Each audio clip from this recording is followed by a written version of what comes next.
The bullet punched through the windshield 3 inches from Jamie Porter's head. Glass exploded inward as the convoy lurched to a grinding halt. Around her, the Marines in the transport truck dove for cover, shouting coordinates and returning fire at muzzle flashes that lit up the dense jungle canopy like deadly fireflies. The ambush had come from nowhere, a textbook kill zone on a supply route that was supposed to be secure. "Contact left! Contact left!" someone screamed. Jamie's hands moved before conscious thought could catch up. The clipboard she'd been holding clattered to the floor. Her right hand found the M4 carbine she'd kept hidden beneath her seat, while her left yanked the pin on a smoke grenade from her cargo pocket. She rolled it out the shattered window in one fluid motion, already calculating angles, distances, threat priorities. "Porter, get down!" Corporal Mitchell grabbed for her shoulder. She twisted away from his grip, her body moving with a precision that came from thousands of hours of training most of these Marines would never see. Through the billowing smoke, she'd already identified the primary threat, a heavy machine gun nest elevated in the tree line, 45 meters out, 11 o'clock. Secondary threats scattered through the undergrowth, at least 15 hostiles, probably more. The machine gun opened up again, rounds hammering the truck's armored sides with a sound like God's own jackhammer. One of the Marines, Davies, just 19 years old, caught a ricochet in the leg and went down screaming. Jamie moved. She vaulted over Mitchell, grabbed Davies by his plate carrier, and hauled him behind the engine block with strength that shouldn't have existed in her deceptively lean frame. Her movements were economical, practiced, lethal. She pressed her hand against Davies's femoral artery while her eyes never stopped scanning the tree line. "Tourniquet," she snapped, "above the wound, now." Mitchell stared at her like he'd never seen her before. In the 6 weeks she'd been with the unit, filling out supply requisitions and inventory sheets, he'd barely noticed the quiet woman who kept to herself. Now she moved like liquid violence, and her voice carried the kind of authority that made even combat veterans obey instantly. "Mitchell, the tourniquet!" He scrambled to comply. Jamie's mind was already 3 moves ahead. The enemy had them pinned against the disabled trucks, 2 transport vehicles, and 1 Humvee, with nowhere to go but backward into more jungle or forward into the kill zone. Command structure was compromised. She'd seen Lieutenant Ramos take a round through the radio pack on his back in the first 30 seconds. Staff Sergeant Cole was screaming orders from behind the Humvee, but he couldn't see the full tactical picture from his position, and he didn't know what she was. Another burst of machine gun fire, more screaming. The smoke grenade was already dissipating. They had maybe 2 minutes before the enemy rushed their position. Jamie made her decision. She keyed the emergency frequency on the radio clipped to her vest, not the standard Marine channel, but something else entirely. Something that would only be answered by very specific people. "Sierra Tango 4, this is Phantom 79er, emergency authentication code Delta Whiskey 37 Echo. I have a hot LZ, platoon strength hostile force, multiple casualties, requesting immediate extraction and close air support. Over." The response came in less than 5 seconds. "Phantom 79er, Sierra Tango 4 copies all. Birds inbound, ETA 12 minutes. Mark your position." "Marking now." Jamie pulled an infrared strobe from her vest and tossed it onto the truck's hood. "Be advised, I'm going offensive. Clear the airspace on my signal." Mitchell was still staring at her. "What the hell? Who are you?" Jamie turned to look at him, and in that moment, with cordite smoke swirling around her and the sounds of battle ringing in her ears, she let him see what she'd been hiding for 6 weeks. The cold calculation in her eyes, the predatory stillness, the absolute confidence of someone who'd been trained to do things that would give normal people nightmares. "I'm not a supply clerk," she said quietly. Then she raised her voice, cutting through the chaos with the kind of command presence that stopped men in their tracks. "Listen up. I need suppressing fire on that machine gun nest in 30 seconds. Pour everything you've got into those trees. When I say stop, you stop. Clear." Staff Sergeant Cole's head snapped around from behind the Humvee. "Who the hell do you think?" "Sergeant, you want these men to survive the next 10 minutes? You'll do exactly what I say." Jamie's voice was ice and iron. "That gun needs to go silent, and I'm the only one here qualified to make it happen. So either trust me or watch your Marines die. Your call."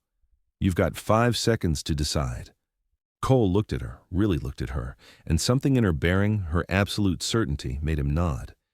He'd been in the Corps for 15 years. He knew when someone had the look, the real look, the one that came from surviving things that shouldn't be survived. "You heard her!" he roared. "Concentrate fire on that nest. On my mark. Mark!" The Marines opened up with everything they had. M4s chattered. The Humvees mounted M2.50 cal thundered to life. Tracer rounds drew orange lines through the darkening jungle. Jamie was already moving. She went over the truck's hood in a smooth vault, hitting the ground on the far side and immediately dropping into a low sprint. The smoke grenade had mostly dissipated, but the concentrated fire had forced the hostiles to take cover. She had maybe 15 seconds of opportunity. Maybe. She covered the first 20 meters in 4 seconds flat, her boots barely making a sound on the jungle floor despite her speed. Her M4 was up, tracking, her breathing controlled even as her heart rate climbed into the combat zone. She could feel the old training taking over, the muscle memory that had been drilled into her through Bud/S, through SEAL qualification training, through 2 years of combat deployments that officially didn't exist. The machine gun nest was a hasty fighting position, dug into a slight rise, reinforced with fallen logs and jungle vegetation. She could see 3 hostiles, one on the gun, 2 others feeding ammunition and providing security. Professional setup. Not the usual insurgent trash. These were trained soldiers, Colombian cartel mercenaries probably. This region had been heating up with narco-violence for months, though the official briefings soft-pedaled it. The cartels were expanding their operations, pushing into new territory, and they didn't appreciate the U.S. military presence in their backyard. Jamie came at them from an angle they wouldn't expect, directly into their field of fire, but offset just enough that the machine gun couldn't traverse fast enough without exposing the gunner. She moved through the undergrowth like a ghost, using every bit of cover, her mind automatically calculating fields of fire and dead spaces. 10 meters out, one of the security guards spotted her. His eyes went wide. He started to swing his AK-47 around. Jamie put 2 rounds through his chest before he could complete the motion. Center mass, controlled pair, exactly as she'd done 10,000 times on the range and in combat. The man dropped. The second guard was faster. He got his rifle up and squeezed off a burst that came so close, Jamie felt the pressure wave past her ear. She dove left, rolled, came up firing. 3 shots this time, 2 to the chest, 1 to the head as he was falling.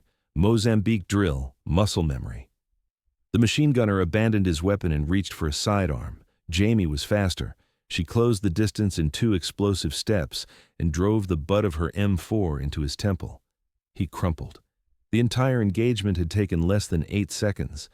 Jamie didn't pause to catch her breath. She grabbed the machine gun, a Russian PKM she noted distantly, and spun it toward the jungle where the rest of the hostile force was positioned.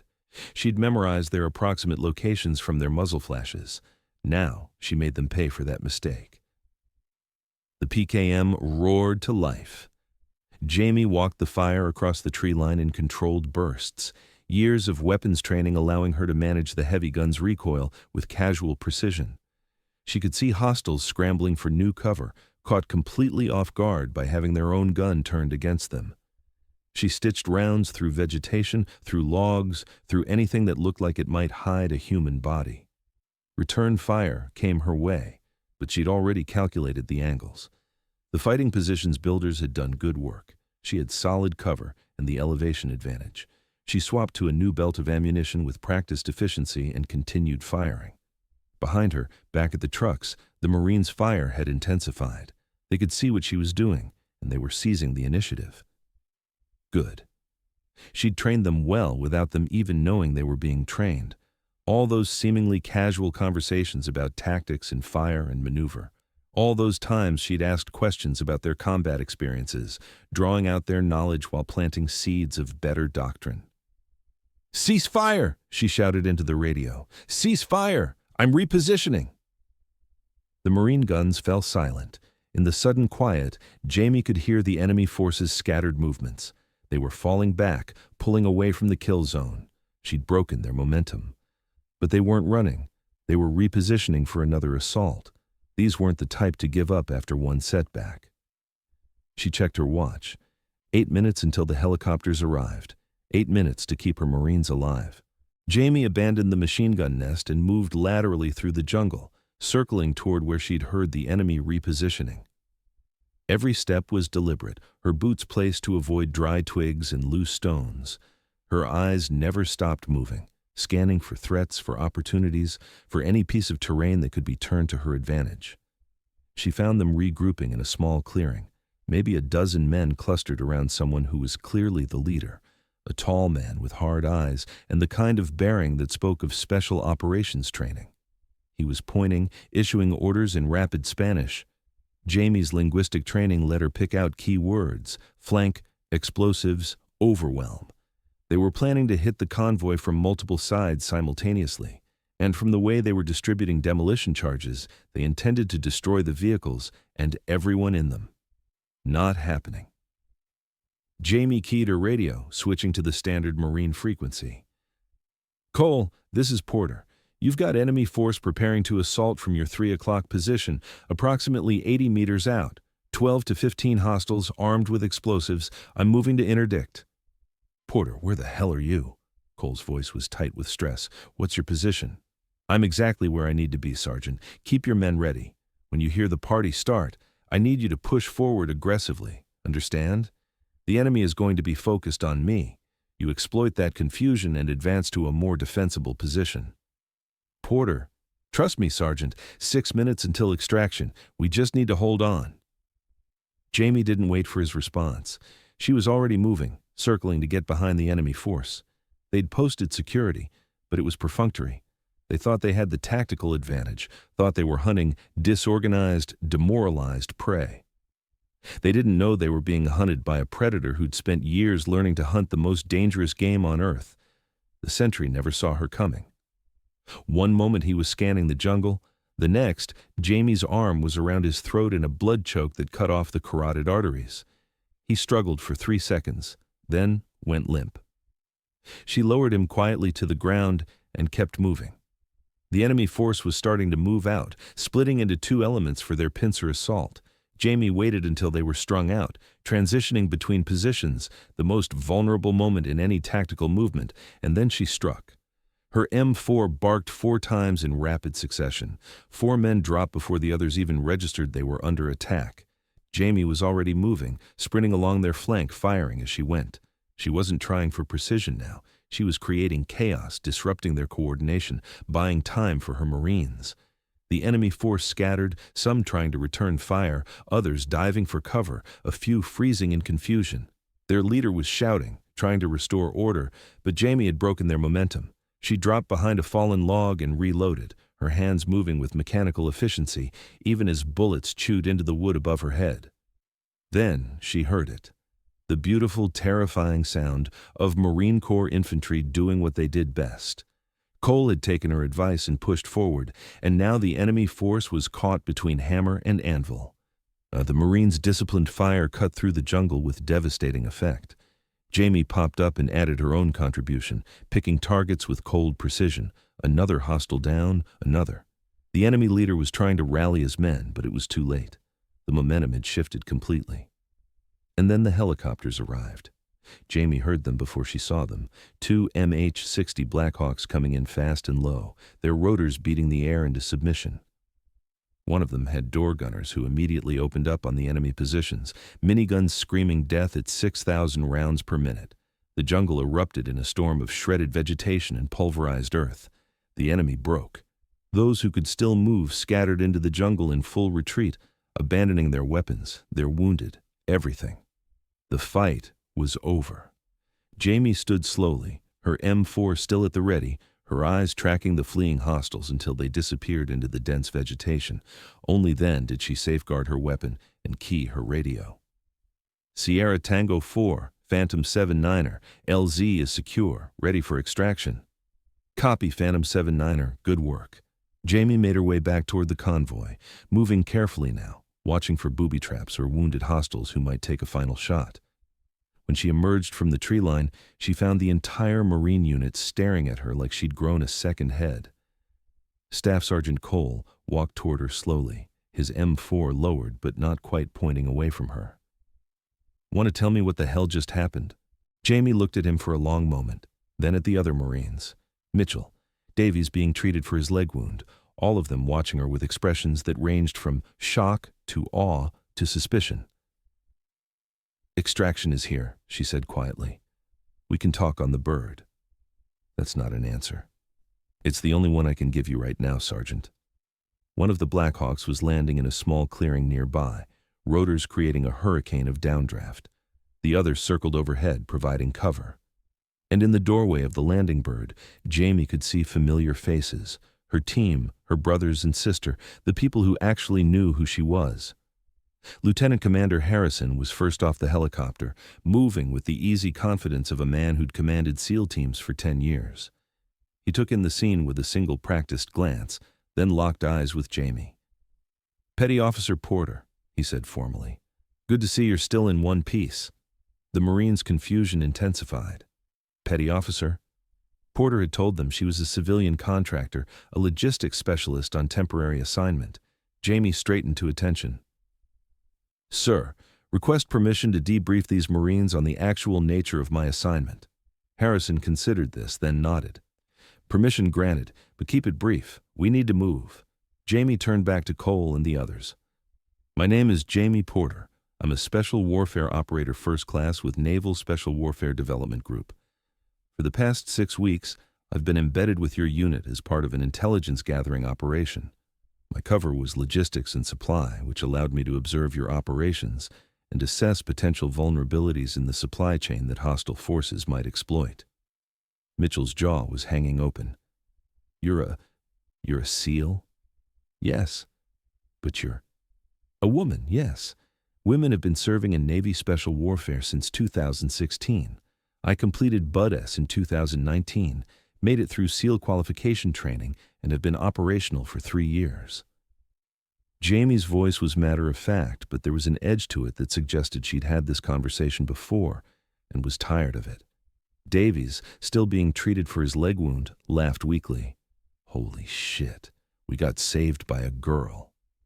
"You got saved by a Navy SEAL," Jamie corrected, but her expression softened slightly. "Gender's irrelevant. Training and capability are what matter." Harrison stepped forward. "Sergeant Cole, your unit performed well today. The after-action report will reflect that. But right now, we need to extract Petty Officer Porter and continue her mission. Your lieutenant will receive a full briefing once he's recovered from his injuries." Cole looked like he wanted to argue, to demand more answers, but he was smart enough to recognize authority when it was staring him in the face. He nodded slowly. "Understood, sir."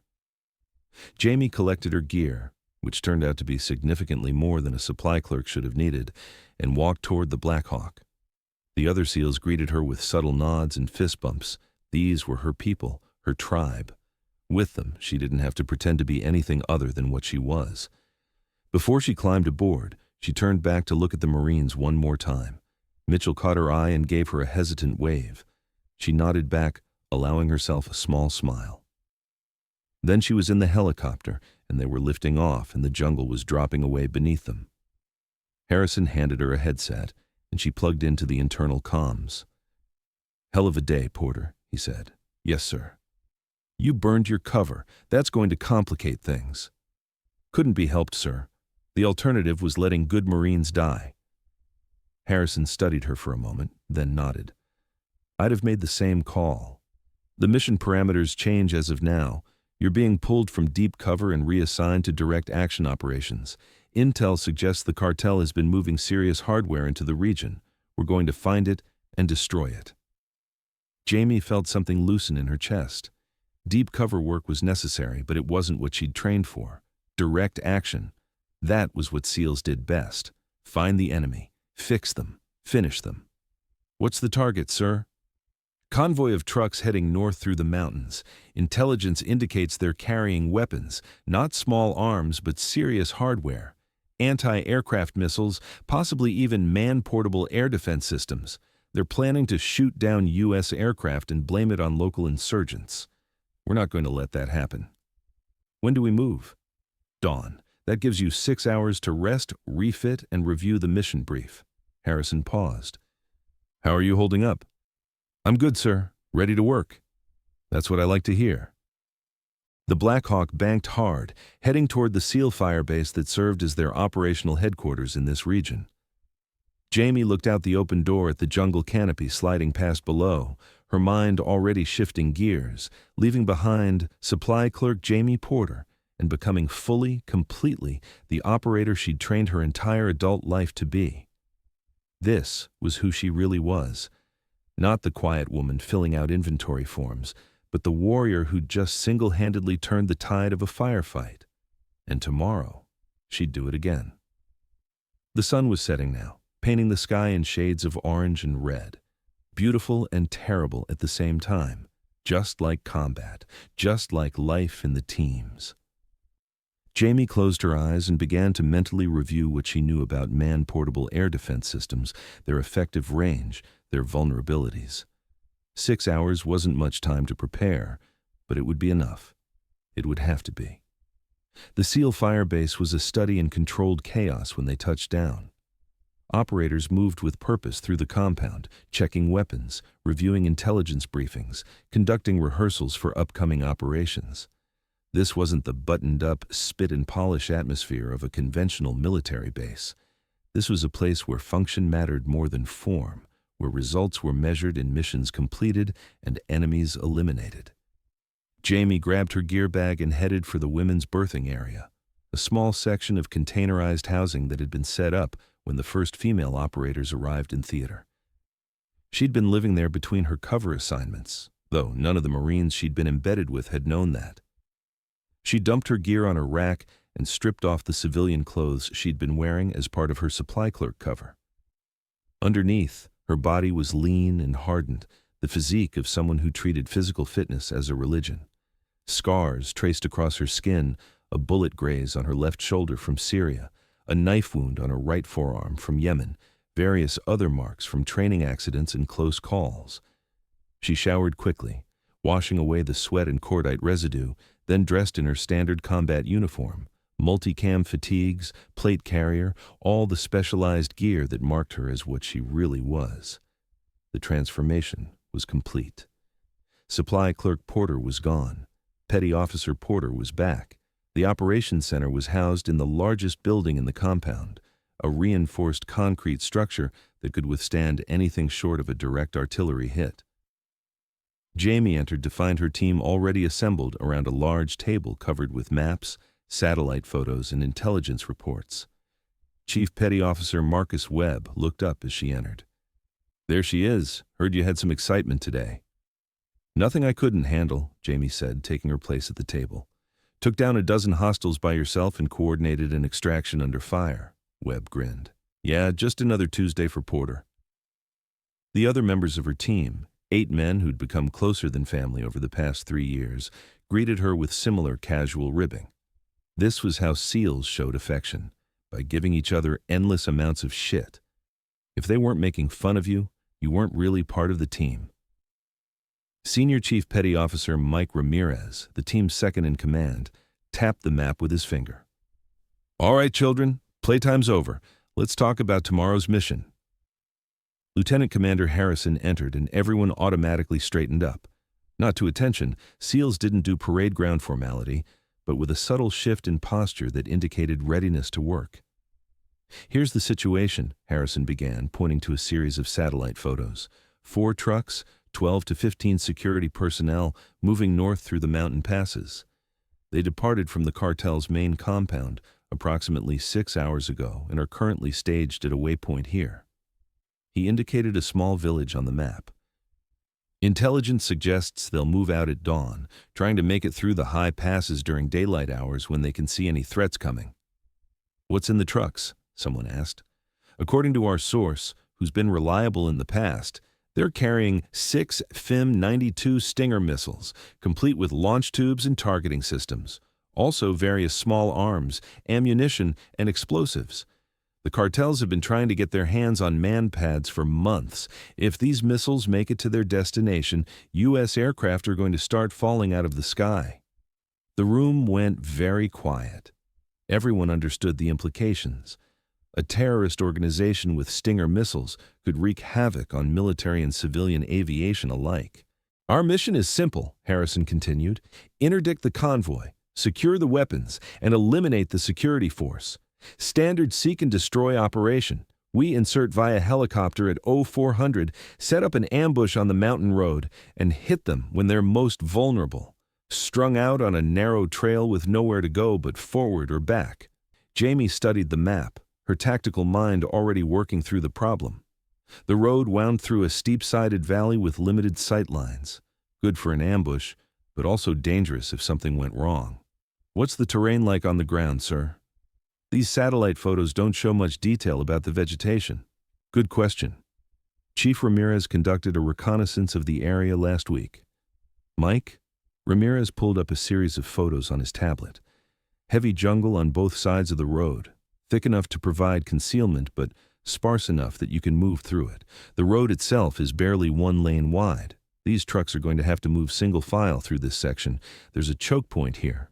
He indicated a spot where the road made a sharp switchback, where they'll be most vulnerable. That's where I recommend we set the ambush. Agreed, Harrison said.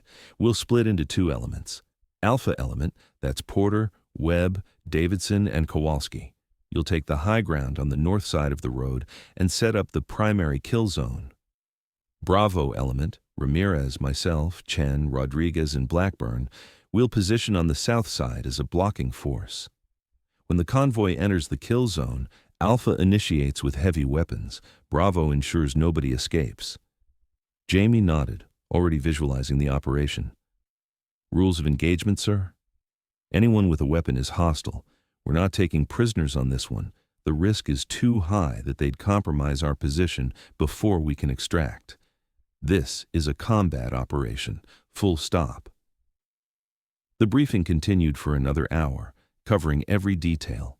Helicopter flight routes, emergency extraction procedures, communications protocols, ammunition loads, contingency plans for various scenarios. SEALs were famous for their planning, not hoping philosophy. The more thoroughly you prepared, the less likely you were to be caught off guard when things inevitably went sideways. Finally, Harrison dismissed them. Get some rest. We step off at 0330. Porter, hang back a minute. Jamie waited as the others filed out. When they were alone, Harrison fixed her with a serious look. How's your head after today? Clear, sir. No issues. You killed at least 8 people this afternoon, possibly more. That's not nothing, even for someone with your experience.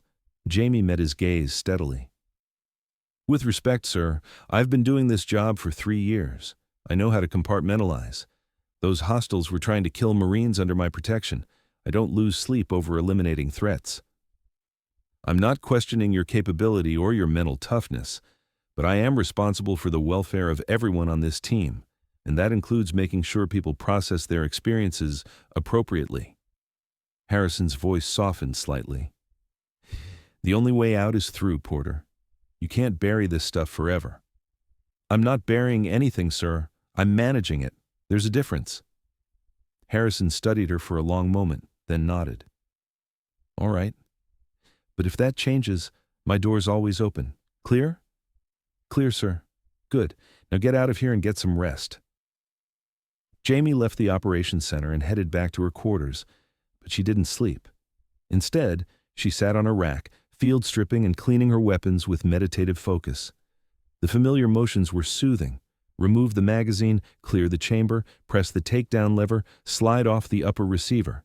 Every piece had its place, its function, its purpose. Like her. She'd known what she wanted to do since she was 16 years old, watching a documentary about Navy SEALs. The commentator had mentioned, almost as an aside, that women weren't allowed in the teams. And something in teenage Jamie Porter had said. Why not? She'd enlisted at 18, fresh out of high school, and immediately started preparing for BUD/S. The recruiters had tried to steer her toward traditional roles, administration, medical, intelligence, but she'd been adamant. She wanted to be a SEAL. They'd told her it was impossible. She'd told them to watch her. It took 6 years of preparation before she was allowed to attempt the training. 6 years of constantly proving herself, of exceeding every standard, of demonstrating that she had what it took. And when she finally got her chance, she'd made it through, one of the first women to complete Buds and earn the Trident. The training had been brutal. Hell Week, where you stayed awake for 5.5 days straight while instructors did their best to break you. The obstacle course, the endless ocean swims in frigid water, the combat diving, the parachute training, the land warfare exercises. Every day was a test, and failure meant being dropped from the program. But Jamie hadn't failed. She'd endured. And she'd discovered something about herself in the process. She was capable of far more than she'd ever imagined. Physical pain became irrelevant. Exhaustion became just another obstacle to push through. The only thing that mattered was the mission, the team, the goal. Now, 3 years into her operational career, she'd conducted dozens of missions across 4 continents. She'd hunted terrorists in Syria, rescued hostages in Nigeria, destroyed weapon caches in Yemen, and gathered intelligence in places that officially didn't exist. She'd proven over and over again that gender was irrelevant when it came to combat capability. But she'd also learned that proving yourself was a never-ending process. Every new mission, every new team, every new commander, she had to demonstrate her competence all over again. The Marines today had looked at her with shock and disbelief, even after she'd saved their lives, because she didn't look like what they expected a SEAL to look like. Jamie reassembled her M4 with sharp, precise movements. Let them underestimate her. It only made her job easier when the shooting started. She checked her watch. 2,200 hours, 5.5 hours until they stepped off. She lay back on her rack, closed her eyes, and willed herself to sleep. It came quickly. One of the first things you learned in the teams was how to sleep anywhere, anytime, because you never knew when you'd get another chance. Her dreams, when they came, were of helicopters and gunfire and the green hell of the jungle. Standard fare for a SEAL. The alarm on her watch woke her at 0300 hours. Jamie was dressed and ready in less than 5 minutes, moving through her pre-mission routine with automatic precision. Check weapons, check ammunition, check communications gear, check medical supplies. Everything had its place on her kit, positioned exactly where she could reach it without looking. The team assembled in the armory to draw their heavy weapons. For this mission, Jamie would be carrying an M249 SAW, squad automatic weapon, in addition to her M4 rifle and grenades. The SAW was a light machine gun that could pour out sustained fire at 750 rounds per minute. In an ambush scenario, it would be devastating. Chief Webb, who'd be working next to her in the kill zone, was carrying an M240B, an even heavier machine gun with more range and hitting power. Between the two of them, they'd be able to create an impassable wall of lead. "You ready for this?" Webb asked as they loaded ammunition belts. "Always. Today's going to be loud. That's what I like about you, Chief. Your gift for understatement." Webb grinned. He was in his mid-30s, a veteran of over 100 combat missions, and one of the few men in the teams who'd never once questioned Jamie's presence or capability. From day one, he'd treated her exactly like any other operator, with professional respect and constant harassment. "Just remember to aim for the trucks, not at them," he said. "Intel says those Stingers are stable, but let's not test that theory by putting 7.62 rounds through their warheads." "Good point. I'd hate to get killed by our own ambush." They loaded onto the Black Hawks at 0330, the same birds that had extracted Jamie from the Marine convoy earlier. The pilots were experienced special operations aviators who specialized in inserting and extracting SEALs in denied territory. They'd fly low and fast, using the terrain to mask their approach and put the team exactly where they needed to be. The flight took 45 minutes, most of it conducted in complete darkness using night vision. Jamie sat in the door gunner's position, her SAW ready, watching the dark landscape slide past below. The jungle was beginning to give way to more mountainous terrain, the ground rising as they moved north toward the ambush site. At 0410, the helicopters flared and settled into a small clearing about 2 kilometers from the target area. The SEALs deployed rapidly, moving into defensive positions around the LZ, while the pilots kept the rotors turning. If something went wrong, They'd need to extract immediately, but nothing went wrong. The jungle was silent except for the normal sounds of nocturnal animals. No hostile presence, no indication they'd been detected. "Clear," Ramirez whispered into the radio. "Copy," came Harrison's response. "Execute the plan." The team split into their two elements and began moving toward the ambush site. Jamie's group, Alpha Element, headed northeast, climbing up the steep hillside that overlooked the road. It was slow going in the darkness, even with night vision, and they had to be careful not to make noise or leave obvious signs of their passage. It took 90 minutes to reach their position. By that time, the eastern sky was beginning to lighten with the first hints of dawn. They were high above the road now, maybe 50 meters up, with a clear view of the choke point where the convoy would be most vulnerable. Jamie set up her saw behind a fallen log, arranging her ammunition belts for easy access. Next to her, Webb positioned his M240 with the barrel pointing down at the kill zone. Davidson and Kowalski spread out to either side, providing security and additional firepower. "Alpha in position," Webb whispered into the radio. "Bravo in position," came Ramirez's response from across the valley. Now came the hardest part, waiting. The jungle slowly came alive around them as dawn approached. Birds began calling. Insects started their morning chorus. The temperature, which had been almost cool during the night, began to rise as humidity settled in like a wet blanket. Jamie remained absolutely still, her eyes scanning the road below, her body relaxed but ready to explode into action at a moment's notice. This kind of patience was another skill SEALs had to master, the ability to wait for hours or even days if necessary, maintaining focus, ready to act instantly when the moment came. At 0620, she heard the first sound of approaching vehicles, diesel engines laboring up the steep grade. The convoy was coming. "Stand by," Harrison's voice whispered in her ear. "Wait for my signal." The first truck came into view, a heavy cargo vehicle with a canvas cover over the bed, moving slowly along the narrow mountain road. Then the second truck, third, fourth, all of them moving single file, just as the intelligence had predicted. Jamie centered her sights on the cab of the second truck and waited. Her finger rested lightly on the trigger, her breathing slow and controlled. Around her, she could feel the other SEALs tensing, preparing for the violence that was about to erupt. The lead truck reached the choke point, the switchback where the road doubled back on itself, forcing vehicles to slow to a crawl as they negotiated the tight turn. "Execute," Harrison said calmly. Jamie and Webb opened fire simultaneously. The sound was deafening, a continuous roar of machine gun fire that shattered the morning peace. Bullets tore into the convoy vehicles with devastating effect. Windshields exploded, tires shredded, engine blocks ruptured as armor-piercing rounds punched through metal. The security forces never had a chance.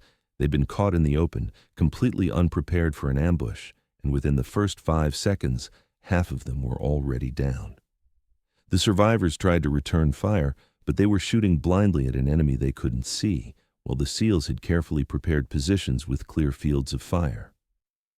Jamie walked her fire along the length of the second truck, methodically destroying the cab and then moving to the cargo area.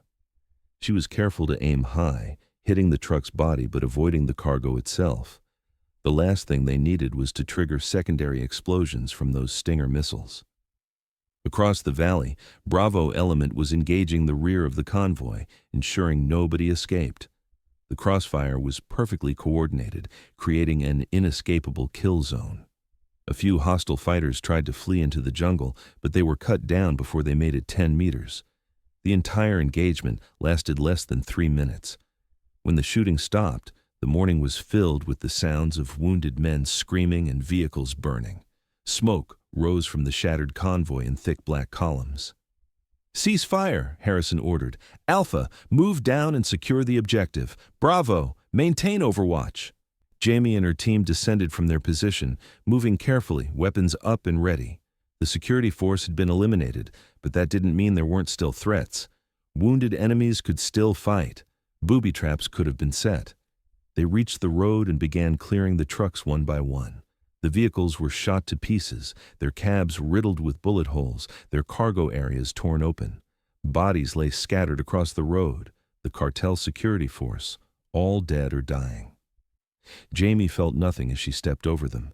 These men had been transporting weapons that would have been used to kill American pilots and soldiers. Whatever humanity they might have possessed, they'd surrendered when they chose this path. "Jackpot!" Webb called out from the second truck. "I've got eyes on 4 missiles, complete with launchers." Harrison and the rest of Bravo Element descended to the road. Together, they systematically searched all 4 trucks, documenting the weapons and cargo. In addition to the Stinger missiles, they found dozens of assault rifles, hundreds of pounds of explosives, and enough ammunition to supply a small army. "Get photos of everything," Harrison ordered. "Intelligence will want documentation." While the others worked, Jamie maintained security, her eyes scanning the surrounding jungle for any signs of reinforcement. The cartel had to know something had happened to their convoy. The gunfire would have been audible for kilometers, and they might send a reaction force. But the jungle remained quiet. Either the cartel didn't have anyone close enough to respond, or they decided not to risk losing more men. "All right, set the charges," Harrison said once the documentation was complete. "We're not leaving anything for them to salvage."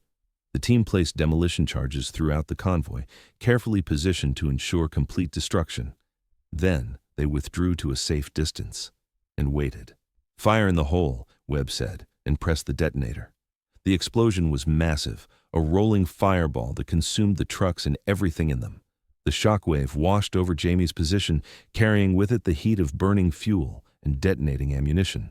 Secondary explosions followed as the weapons cooked off, turning the ambush site into a raging inferno. "Let's move," Harrison said. "Extraction point is 2 clicks south." The team moved out in a tactical column, maintaining their discipline even though the mission was essentially complete. You never relaxed until you were back at base. That's when mistakes happened, when complacency set in. The extraction helicopters were waiting at a pre-planned LZ, rotors already turning.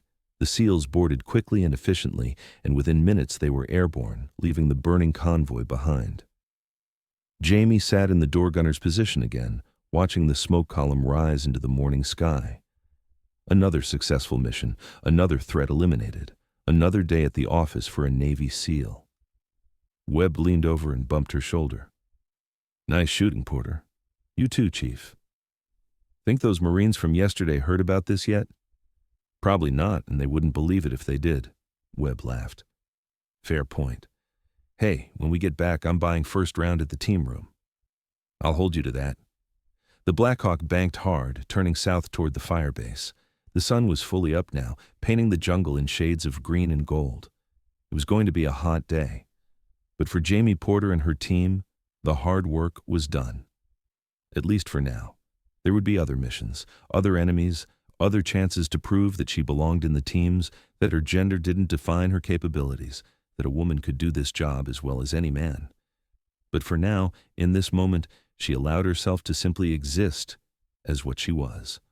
A warrior coming home from battle, victorious, undefeated, and ready for whatever came next. Because that's what SEALs did. They adapted. They overcame. They won. And Jamie Porter was a SEAL, through and through. The debrief took 3 hours. Lieutenant Commander Harrison wanted every detail, every observation, every potential lesson learned. This was standard procedure after any mission, but especially after one as successful as this. The intelligence community would want to know how the cartel had acquired Stinger missiles, where they'd come from, who was supplying them, and how to prevent it from happening again. Jamie sat at the conference table, still wearing her combat gear, and methodically walked through her actions during the ambush. She described her firing positions, her target priorities, the observed effect of her weapons fire. She noted that the security force had been better trained than typical cartel thugs. They'd attempted coordinated defensive tactics, even though it hadn't saved them. "These weren't just hired guns," she said. "They moved with military precision. Someone with professional training had been working with them." Harrison nodded grimly. "That matches what we've been seeing across the region. The cartels are recruiting former military personnel, offering them salaries that government forces can't match. We're essentially fighting our own tactics and training doctrine." "Recommendation, sir. We need to hit their training camps, Cut off the pipeline before they can build a proper paramilitary force. Already in the works, but that's above our pay grade. Harrison closed his notebook. Good work today, everyone. Get cleaned up, get some food, and get some rest. We've earned it. The team dispersed, heading to various parts of the compound to take care of post-mission tasks. Jamie went to the armory first to turn in her crew-served weapon and restock her personal ammunition supply. Then she hit the showers, washing away the accumulated dirt and sweat and gun oil. It was only when she was finally clean and dressed in fresh fatigues that she allowed herself to feel the exhaustion. She'd been operating on adrenaline and training for nearly 24 hours straight. Her body was beginning to send insistent signals that it needed rest. But first, she needed food. The team room, a combination dining hall, social space, and informal planning area, was crowded when she arrived. SEALs from other teams were present, along with support personnel and a few Air Force combat controllers who were attached to the task force. The atmosphere was relaxed but professional, the kind of camaraderie that existed among people who routinely risked their lives together. Webb waved her over to a table where several members of her team had gathered. There she is. Porter, tell Rodriguez here about that Marine convoy yesterday. He doesn't believe me. Jamie grabbed a tray of food, protein-heavy as always, and joined them. What part doesn't he believe? The part where you supposedly took down a dozen hostiles by yourself while coordinating an extraction. It wasn't a dozen, more like 8, and I had help. The Marines provided suppressing fire. Rodriguez shook his head. Still sounds like a war story to me. It's all documented, Webb said. I read the after-action report. Porter went full operator mode, turned that whole situation around. The Marines she was embedded with didn't even know what she was until the shooting started. Must have been one hell of a surprise, someone else commented. Jamie shrugged, uncomfortable with the attention. She'd done her job, that's all. The fact that it seemed remarkable to others was more commentary on their expectations than on her performance. The conversation moved on to other topics: upcoming missions, equipment issues, rumors about personnel changes. Jamie ate her meal and listened, contributing occasionally but mostly just enjoying the simple pleasure of being among her team. These people understood what she did, what she'd sacrificed to be here. With them, she didn't have to explain or justify herself. After dinner, she finally made it back to her quarters and collapsed onto her rack. Sleep came instantly, dreamless and deep, the sleep of someone who'd given everything and had nothing left. She woke 8 hours later feeling mostly human again. A quick check of her phone showed she had a message from Lieutenant Commander Harrison. Report to my office when you're up. Jamie dressed and made her way across the compound. Harrison's office was small but functional, with maps covering every wall and a desk buried under classified documents. He looked up when she entered and gestured to a chair. How are you feeling? Good to go, sir. Good. Because I've got another assignment for you. He pulled out a folder and slid it across the desk. Remember those Marines you were embedded with, the ones from the convoy ambush? Yes, sir. Their command structure has formally requested that you return to complete your intelligence assessment. Apparently, Staff Sergeant Cole was very impressed with your performance and thinks there's more you could teach his unit about counter-ambush tactics. Harrison paused. It's not a standard SEAL tasking, but given your unique position as someone who can operate in both special operations and conventional units, I think it has merit. Jamie opened the folder and scanned the documents. It was indeed a formal request, routed through proper channels, asking for her to return to the Marine unit for another 2 weeks to conduct tactical training and complete her original intelligence mission. What about ongoing operations here? She asked. We can spare you for 2 weeks. The tempo has decreased slightly. Today's mission took out a major weapons shipment, which means the cartels are going to be cautious for a while. Harrison leaned back in his chair. Honestly, Porter, this could be good for you.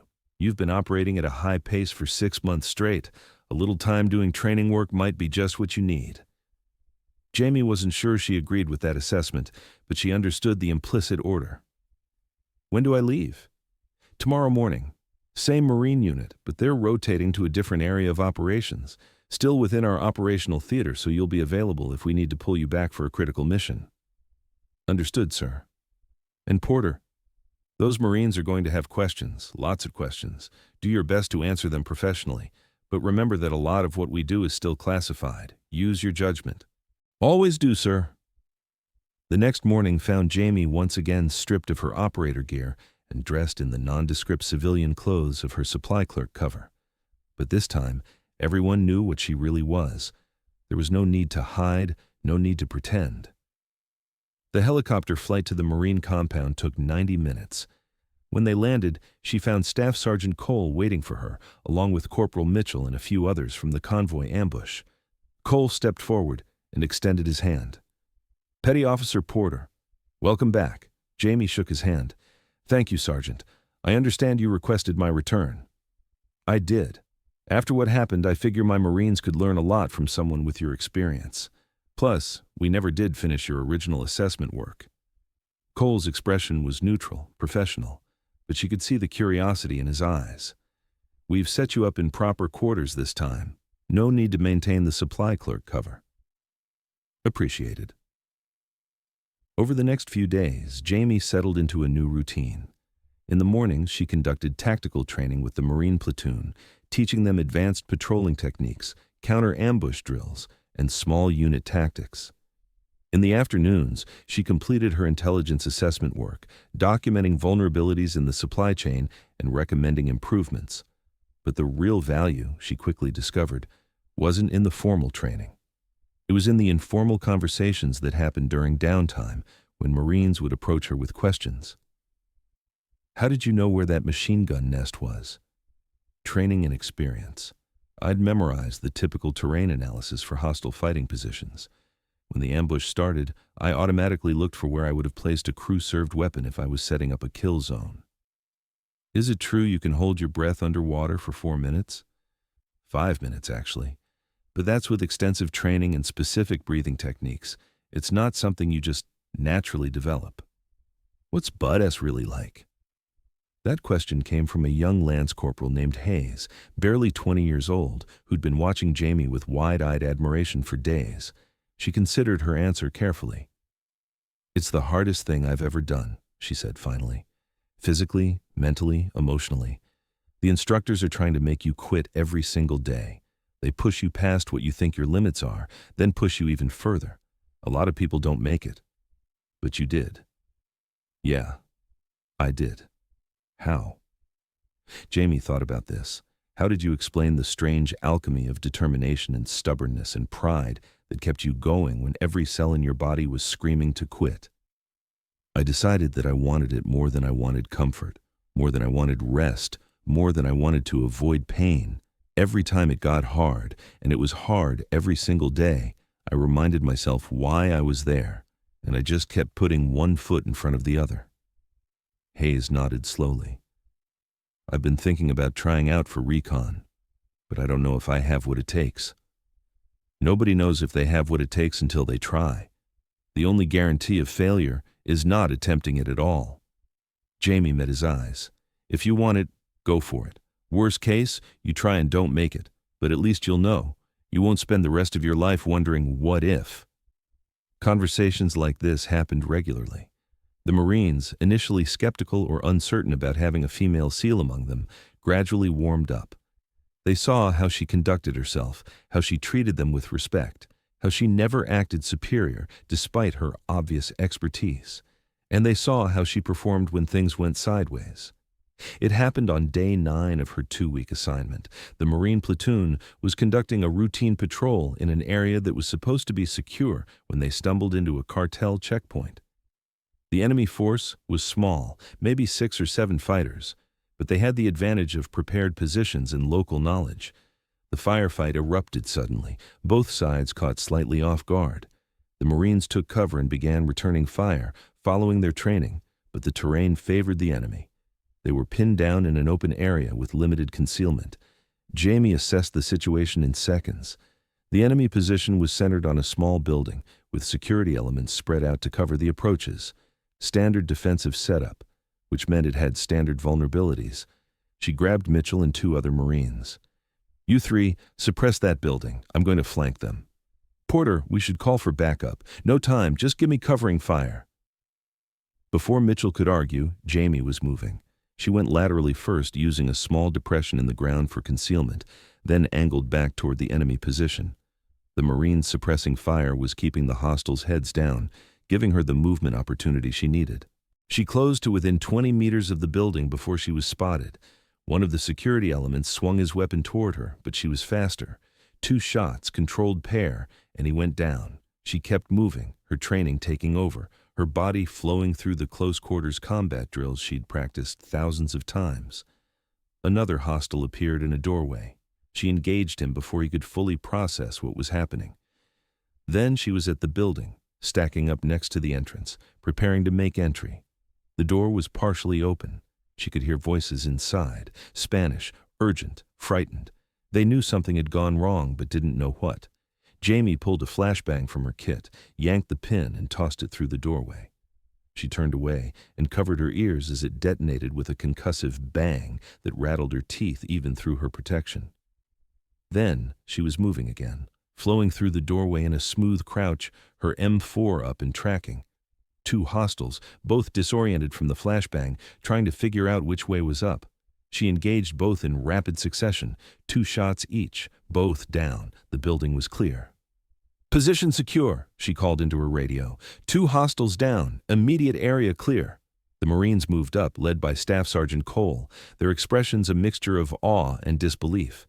They'd just watched a single operator, a woman who'd been embedded with them as a supply clerk, take down an entire position by herself in less than 2 minutes. Cole looked at her for a long moment, then shook his head slowly. "Remind me never to piss you off, Porter." Jamie just smiled. The engagement was over quickly after that. The remaining enemy fighters, realizing their position had been overrun, melted away into the jungle. By the time reinforcements arrived 30 minutes later, the area was secure.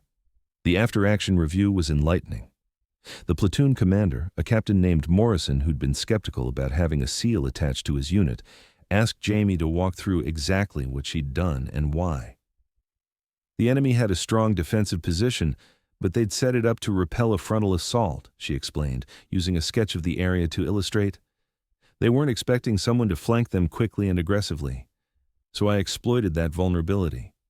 The key was speed, moving faster than they could adjust their defensive posture. "But you were alone," Morrison said. "That's against doctrine for a reason. What if you'd been killed or wounded? Then the Marines would have continued the fight and eventually won anyway? But by taking the initiative, I ended the engagement faster and with fewer casualties on our side." Jamie met his eyes. "Sometimes aggressive action is the safest course, Captain. It disrupts the enemy's decision cycle and seizes the initiative."